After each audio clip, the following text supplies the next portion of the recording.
जय हिंद। आज हम लोग पर्यावरण की सीरीज लेके आगे उपस्थित हैं और ज़्यादा बातचीत न करते हुए हम लोग जो है कि सेशन स्टार्ट करते हैं। और सेशन स्टार्ट करने से पहले एक बहुत ही प्यारा सा कोटेशन है, ठीक है। और कोटेशन को आप लोग सुनिए, क्योंकि थोड़ा सा मोटिवेट रहना तो सबके लिए बहुत ही ज़रूरी होता है। तो बहुत ही प्यारा सा कोटेशन है। कोटेशन ये कह रहा है ना कि success depends upon previous preparation and without such preparation there is sure to be failure. ठीक है जी। तो हिंदी में ये क्या कह रहा है कि सफलता पिछली तैयारी पर निर्भर करती है। सफलता पिछली तैयारी पर निर्भर करती है और ऐसी तैयारी के बिना असफलता निश्चित है। ठीक है। लेखक का कहने का जो सारांश है, उनका कहने का सारांश ये है कि आप जो भी तैयारी कर रहे हैं उसमें आप पहले की जो तैयारी होती है, पिछली जो तैयारी होती है, वो उस पर निर्भर करती है आप सफल होंगे कि नहीं।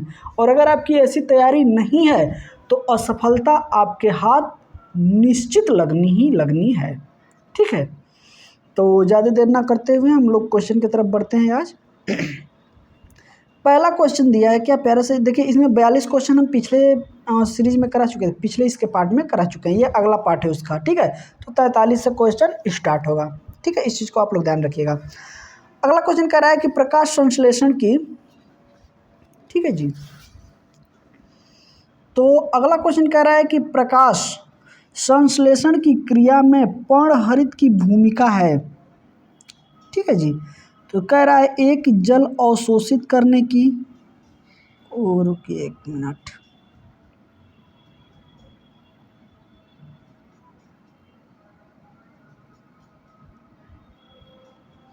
ठीक है जी।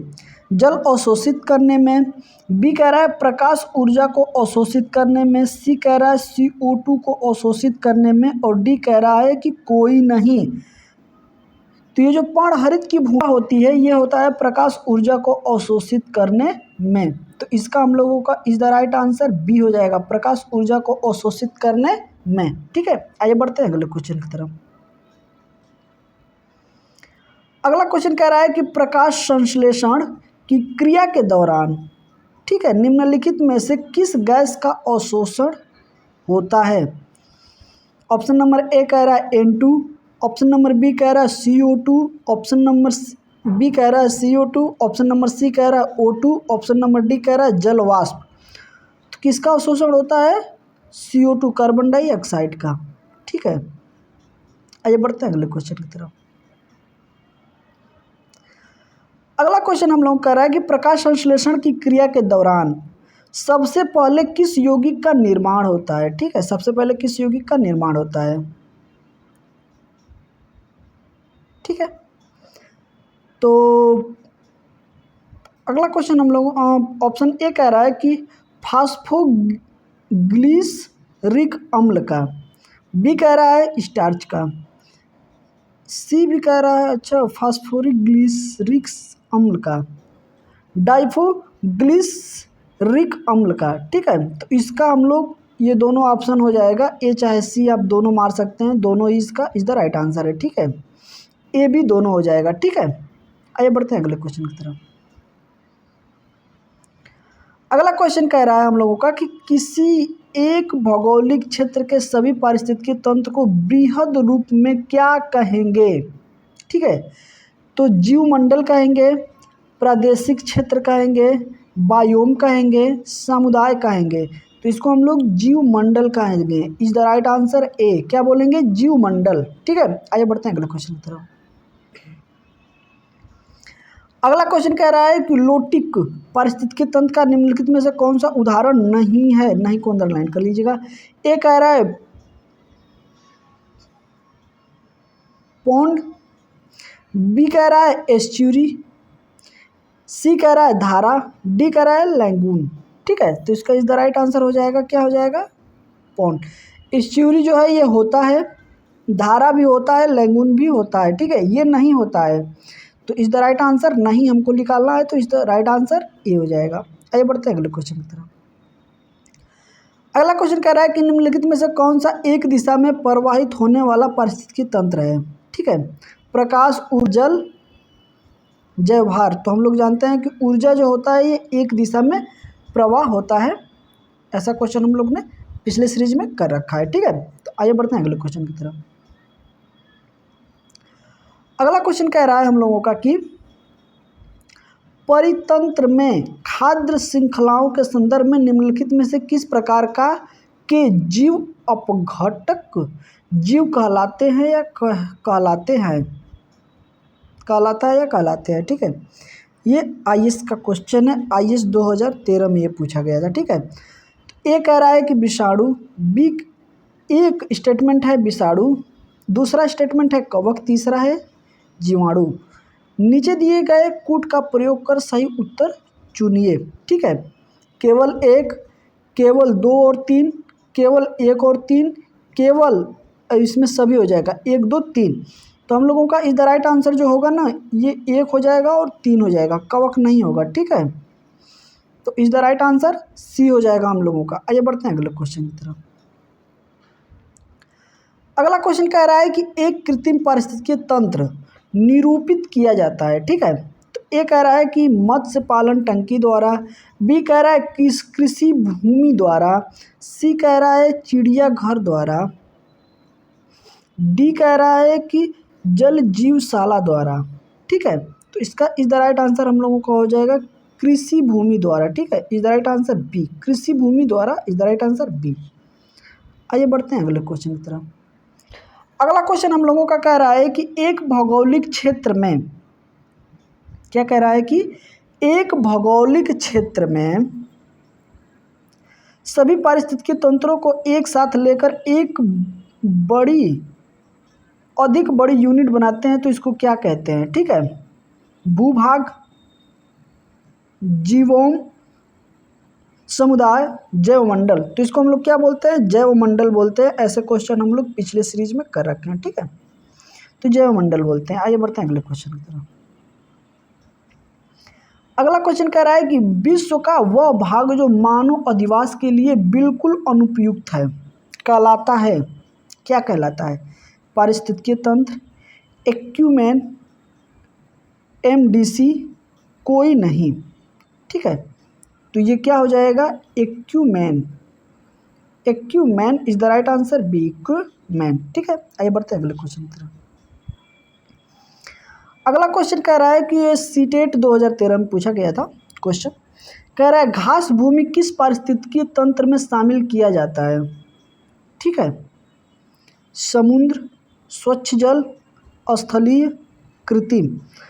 तो घास भूमि की बात कर रहा है, तो ये जाहिर सी बात है कि जहाँ ज़मीन होगी, स्थल होगा, वहीं की बात होगी, ठीक है। वहीं पे घास जो है निकलेगा, उगेगा। तो is the right answer C, is the right answer C हो जाएगा, ठीक है। आइए बढ़ते हैं अगले क्वेश्चन की तरफ। तो अगला क्वेश्चन हम लोगों का कह रहा है कि निम्नलिखित में से किस सिम्बायोटिक सहयोग से लाइकेन की उत्पत्ति होती है, ठीक है। ऑप्शन नंबर ए कह रहा है एल्गी एवं फंगस, ऑप्शन नंबर बी कह रहा है एल्गी एवं बायोफाइटा, ऑप्शन नंबर सी कह रहा है फंगस एवं बैक्टीरिया, ऑप्शन नंबर डी कह रहा है बैक्टीरिया एवं जिम्नोस्पर्म, ठीक है। तो इसका इज द राइट आंसर हो जाएगा हम लोगों का एल्गी एवं फंगस, एल्गी एवं फंगस, ठीक है। Is the right answer A, algae एवं फंगस। आइए बढ़ते हैं अगले क्वेश्चन की तरफ। अगला क्वेश्चन कह रहा है कि निम्नलिखित पारिस्थितिकीय तंत्र में से, ठीक है, निम्नलिखित पारिस्थितिकीय तंत्र में से किस पारिस्थितिकीय तंत्र का एकल प्राथमिक उत्पादकता सर्वाधिक होती है, ठीक है।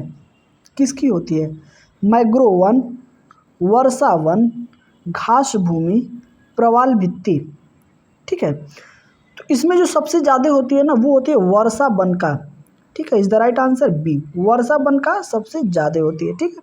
इसको याद रखिएगा। आइए बढ़ते हैं अगले क्वेश्चन की तरफ।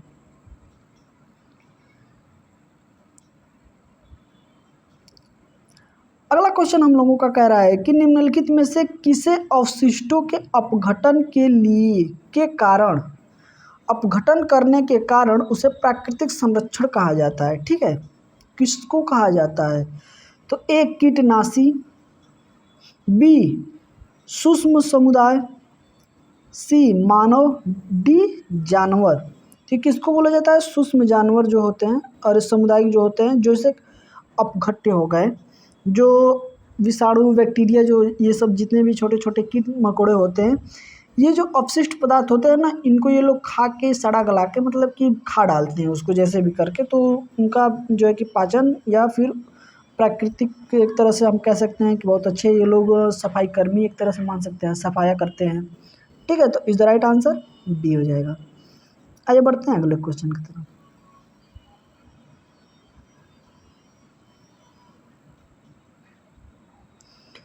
अगला क्वेश्चन ये कह रहा है कि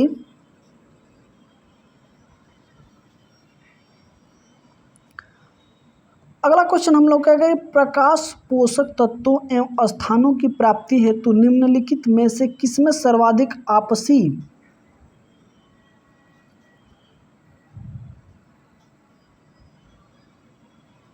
ठीक है आपसी प्रतिस्पर्धा पाई जाती है।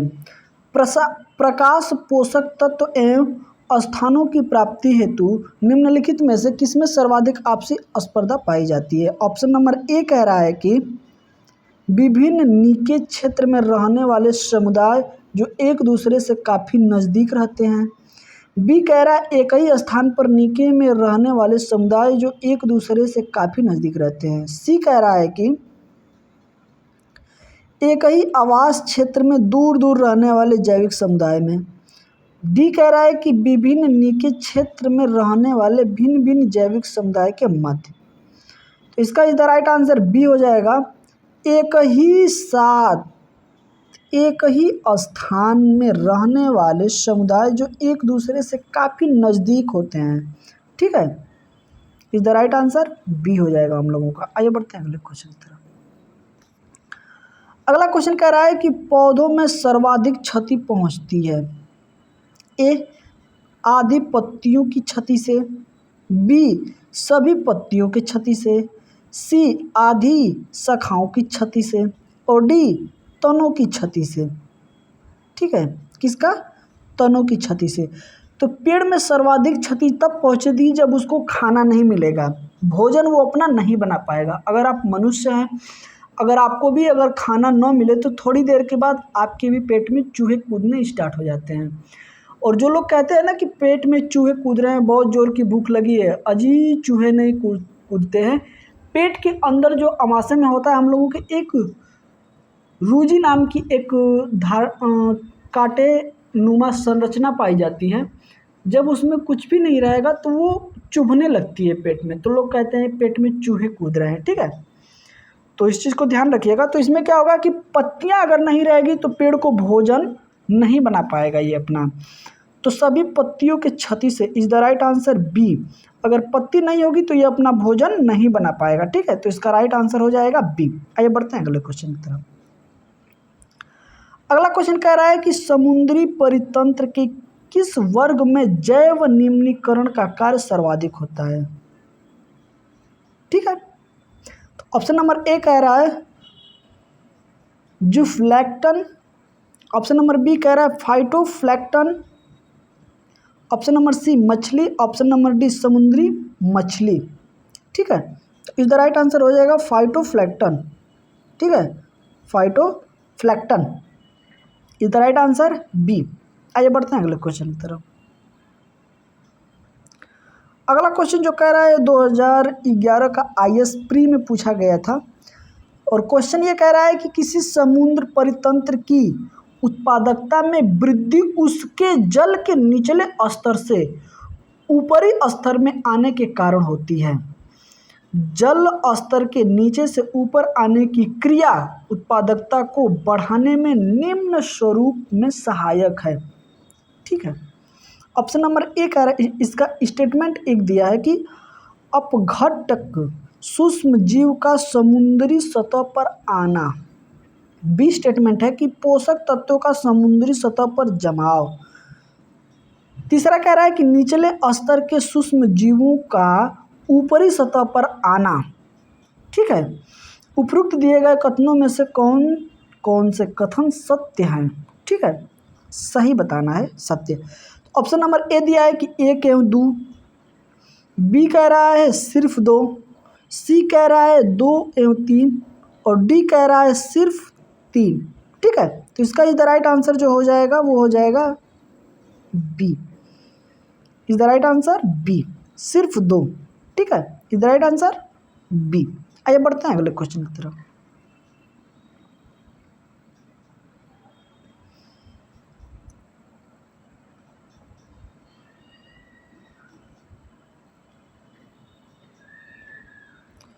तो अगला क्वेश्चन हम लोगों का कह रहा है कि हमारे पर्यावरण के अजैविक तत्व हैं पौधे, जानवर, ए और बी मतलब पौधे और जानवर दोनों, और सी कह रहा है वायु। ठीक है, तो अजैविक पूछ रहा है तो इसमें हम लोगों का क्या हो जाएगा? वायु हो जाएगा। इज द राइट आंसर वायु। जैविक में पौधे और जानवर दोनों आएंगे। ठीक है, अजैविक में वायु आ जाएगा। ठीक है, is the right answer D. आइए बढ़ते हैं अगले क्वेश्चन की तरफ। अगला क्वेश्चन हम लोगों का कह रहा है कि अंतरिक्ष यान में बनाया गया परितंत्र होता है। ठीक है, स्वनियंत्रित, कृत्रिम परितंत्र, जलीय तंत्र, अंतरिक्ष परितंत्र। तो जो अंतरिक्ष यान में बनाया जाता है वो कृत्रिम परितंत्र होता है। ठीक है, उसको बनाया जाता है, प्राकृतिक नहीं होता है, कृत्रिम होता है, उसको बनाया जाता है। कृत्रिम माने होता है बनाना। ठीक है, तो कृत्रिम परितंत्र होता है। ठीक है, is the right answer B. आइए बढ़ते हैं अगले क्वेश्चन की तरफ। तो अगला क्वेश्चन हम लोगों को कह रहा है कि फाइटोटोन एक पद्धति है। फाइटोटोन एक पद्धति है। ठीक है, जिसके अंतर्गत, ठीक है, तो देखते हैं क्या इसके अंतर्गत होता है। तो रोग मुक्त वातावरण में पौधों का विकास होता है, जो कि सही नहीं है। पेड़ में कभी भी कीटाणु लग सकते हैं, ऐसी कोई बात नहीं है। तो बी हो जाएगा विलुप्त प्राय पौधों का संरक्षण, बिल्कुल सही, गलत है। सी कह रहा है नियंत्रित जलवायु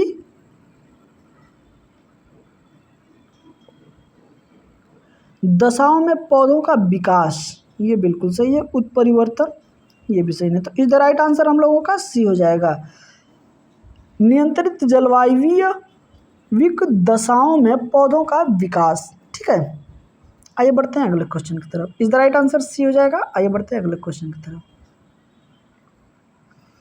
तो अगला क्वेश्चन हम लोगों का कह रहा है कि प्राकृतिक तंत्र के विकास की व्याख्या की जाती है। ठीक है, ऑप्शन नंबर ए तंत्र के कार्य प्रणाली के आधार पर, ऑप्शन नंबर बी उप विकास के आधार पर, ऑप्शन नंबर सी तंत्र के स्वसंतुलित विकास के आधार पर, ऑप्शन नंबर डी उपयुक्त में से कोई नहीं।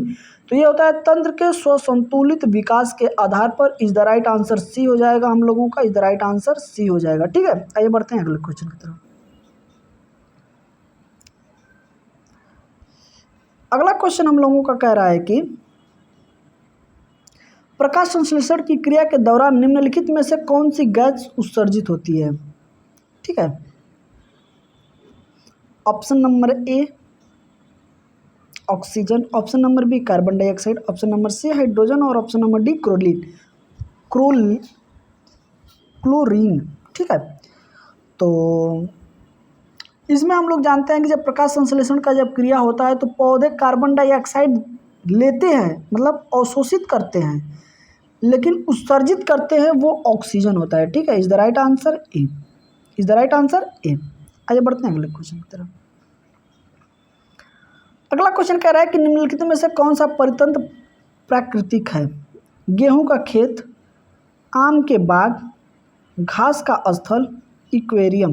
तो हम लोग जानते हैं कि घास का जो स्थल होता है ये जो होता है ये प्राकृतिक होता है। ठीक है, कृत्रिम नहीं होता है, ये प्राकृतिक होता है। घास का स्थल जो होता है ये प्राकृतिक होता है। ठीक है, आइए बढ़ते हैं अगले क्वेश्चन की तरफ। अगला क्वेश्चन बहुत ही बढ़िया है जो कि सीटेट 2013 में पूछा गया था कि दो जीव सबसे अच्छे मित्र हैं। ठीक है, और साथ साथ रहते हैं। इनमें से एक आवास, जल तथा पोषक तत्व प्रदान करता है, जबकि दूसरा भोजन बनाता है या प्रदान करता है। जीवों के इस प्रकार के संबंध को क्या कहेंगे? ठीक है, कह रहा है ए स्वपोषण, बी परजीविता, सी विषम पोषण और डी कह रहा है सहजीवन। सजीव होते हैं, सहजीवन जो दे दिया ये गलत है, इसको ऐसे कर लीजिए। ठीक है, सजीव, सजीवी, सजीवी होता है। तो इस द राइट आंसर हम लोगों का हो जाएगा डी सजीवी। ठीक है, सजीवी जो होते हैं ये एक ही साथ रहते हैं।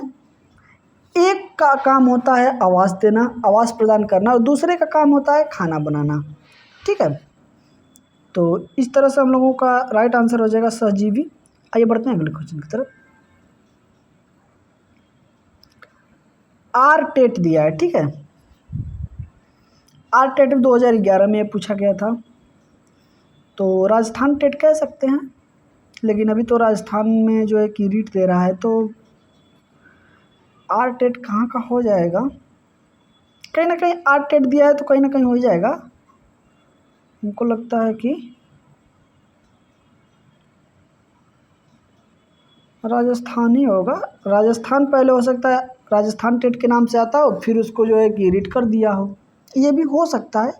मैं भी क्लियर नहीं है, अगर आपको पता हो तो ये कमेंट करके बता दीजिएगा कि आर टेट किस स्टेट में होता है। ठीक है, तो आइए बढ़ते हैं अगले क्वेश्चन की तरफ। अगला क्वेश्चन कह रहा है कि वह स्थान जहाँ छोटे जंतु, वह स्थान जहाँ छोटे जंतु जैसे दीमक, मक्खी, केचुए आदि उनके स्वभाव के अनुसार पाले जाते हैं, उसे क्या कहते हैं? ए जल जीवशाला, संग्रहालय, टेरेरियम, वन। तो इसको क्या कहते हैं बताइए? टेरेरियम। ठीक है, is the right answer C हो जाएगा हम लोगों का टेरेरियम। आइए बढ़ते हैं अगले क्वेश्चन की तरफ। अगला क्वेश्चन कह रहा है हम लोगों का कि परितंत्र का गतिक हृदय कहलाता है। ऑप्शन नंबर ए उत्पादक व ऊर्जा, उपभोक्ता व खनिज चक्र, उत्पादक व खनिज चक्र, ऊर्जा प्रवाह व खनिज चक्र। तो इसका जो है हृदय कहलाएगा, जो गतिज हृदय, ये ऊर्जा प्रवाह व खनिज चक्र कहलाएगा। ठीक है, is the right answer D, is the right answer D हो जाएगा, ऊर्जा प्रवाह व खनिज चक्र। आइए बढ़ते हैं अगले क्वेश्चन की तरफ। अगला क्वेश्चन IAS 2014 में ये पूछा गया था। ठीक है, तो ये कह रहा है कि महाद्वीपों के अंतस्थों का वार्षिक ताप परिसर तटीय क्षेत्र की अपेक्षा अधिक होता है, इसके क्या कारण है? तो पहला स्टेट, इसमें 4 स्टेटमेंट दिया है। तो पहला स्टेटमेंट इसका है कि भूमि और जल के बीच तापीय अंतर। ठीक है,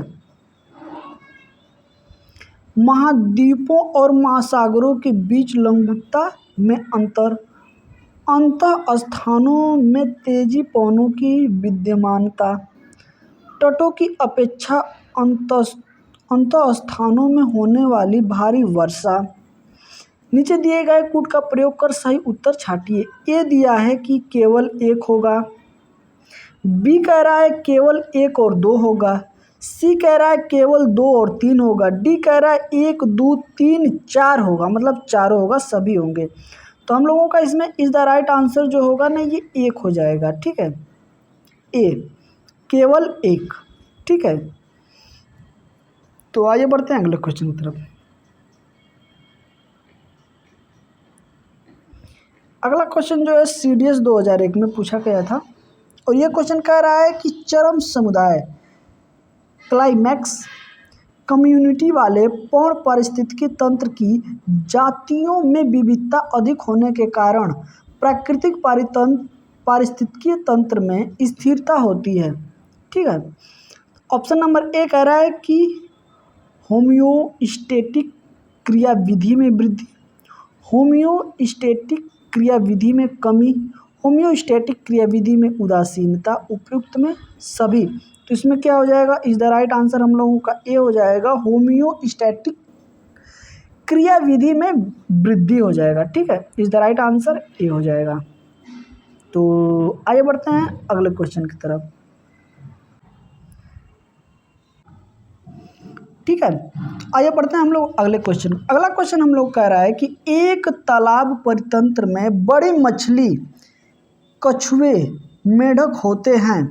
ठीक है, क्या होते हैं ये पूछ रहा है। तो ऑप्शन नंबर ए कह रहा है उत्पादक, क्या कह रहा है उत्पादक, बी कह रहा है अपघटक, सी कह रहा है प्रथम श्रेणी के उपभोक्ता, डी कह रहा है कि द्वितीय श्रेणी के उपभोक्ता। तो ये क्या होते हैं, द्वितीय श्रेणी के उपभोक्ता होते हैं। Is the right answer D हो जाएगा। ठीक है, आइए बढ़ते हैं अगले क्वेश्चन की तरफ। अगला क्वेश्चन हम लोगों का कह रहा है कि ये बीएचयू, कहाँ, बीएचयू बीएड 2013 में ये क्वेश्चन पूछा गया था। ठीक है, तो क्वेश्चन कह रहा है कि जीवाणु एक्टिनोमाइसिस व कवक को कहते हैं भक्षपोषी, उपभोक्ता, अपघटक, प्राथमिक उपभोक्ता। तो इसको क्या कहते हैं हम लोग, प्राथमिक उपभोक्ता बोले जाते हैं। ठीक है, प्राथमिक उपभोक्ता बोले जाते हैं। Is the right answer D. आइए बढ़ते हैं अगले क्वेश्चन की तरफ। अगला क्वेश्चन हम लोगों का कह रहा है कि जीव के विकास इवोल्यूशन के संदर्भ में निम्नलिखित में से कौन सा अनुक्रम सही है। ऑक्टोपस, डॉल्फिन, शार्क, पैगोलिन, कच्छप, बाज, सालामैंडर, अजगर, कंगारू, मेढक, केकड़ा, झींगा। इसका हम लोगों का इज द राइट आंसर हो जाएगा सी, सालामैंडर, अजगर और कंगारू। ठीक है, is the right answer C. आइए बढ़ते हैं अगले क्वेश्चन की तरफ। अगला क्वेश्चन कह रहा है कि परितंत्र उत्पादकता के संदर्भ में समुद्री उत्प्रवाह क्षेत्र इसलिए महत्वपूर्ण है क्योंकि ये निम्नलिखित माध्यमों से समुद्री उत्पादकता बढ़ाते हैं। ठीक है, तो इसमें कह रहा है कि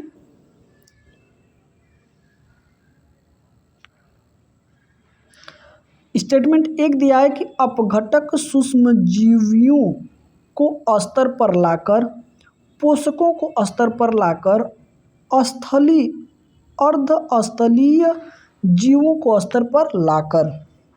ठीक है, अपघटक सूक्ष्म जीवियों को सतह पर लाकर, पोषक को सतह पर लाकर, अर्धस्थलीय जीवों को सतह पर लाकर। उपयुक्त में से कौन से कथन सही हैं। ठीक है, ऑप्शन नंबर ए दिया है कि ए और बी, 1 और 2, ऑप्शन नंबर बी कह रहा है केवल 2, ऑप्शन नंबर सी कह रहा है 2 और 3, और ऑप्शन नंबर डी कह रहा है केवल 3। तो हम लोगों का इज द राइट आंसर हो जाएगा इसमें बी, केवल 2 पोषकों को सतह पर लाकर। ठीक है, is the right answer B. आइए बढ़ते हैं अगले क्वेश्चन की तरफ। तो अगला क्वेश्चन हम लोगों का कह रहा है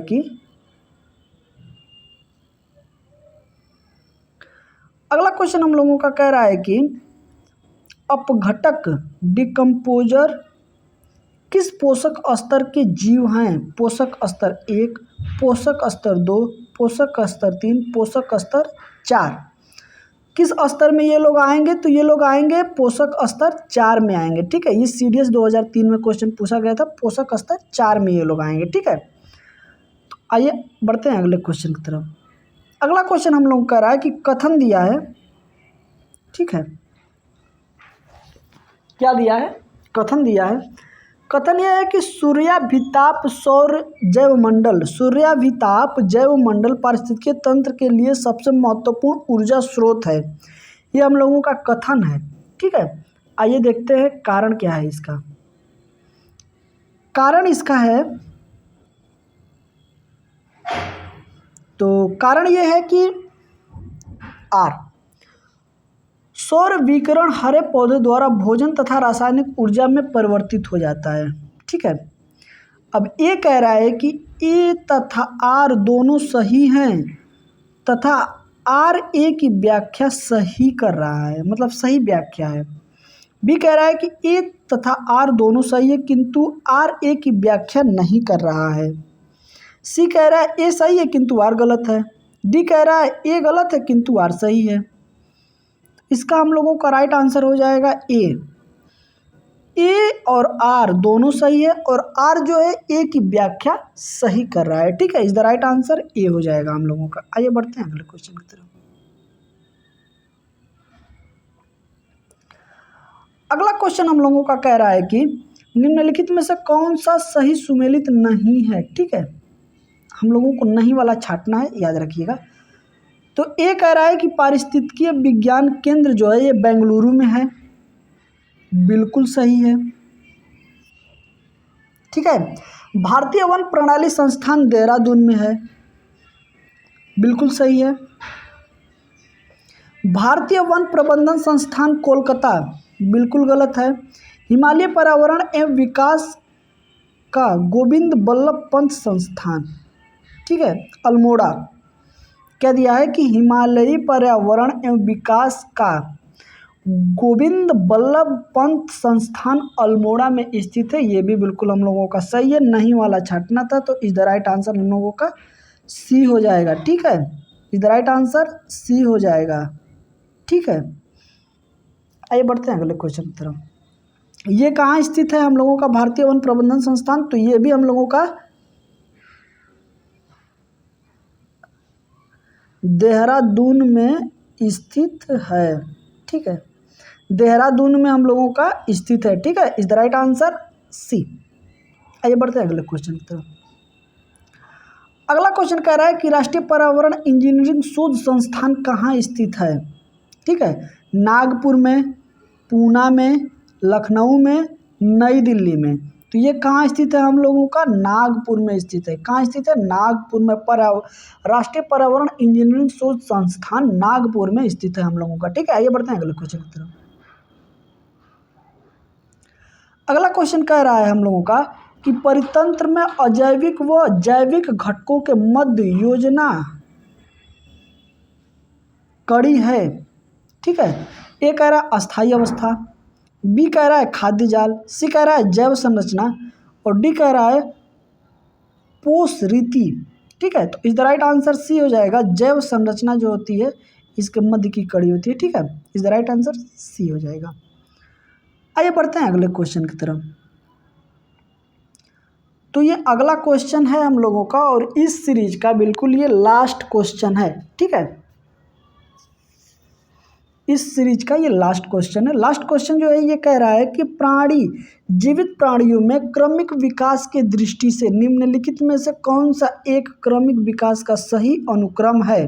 ठीक है, उद्विलाव कच्छप सार्क, सार्क कच्छप उद्विलाव,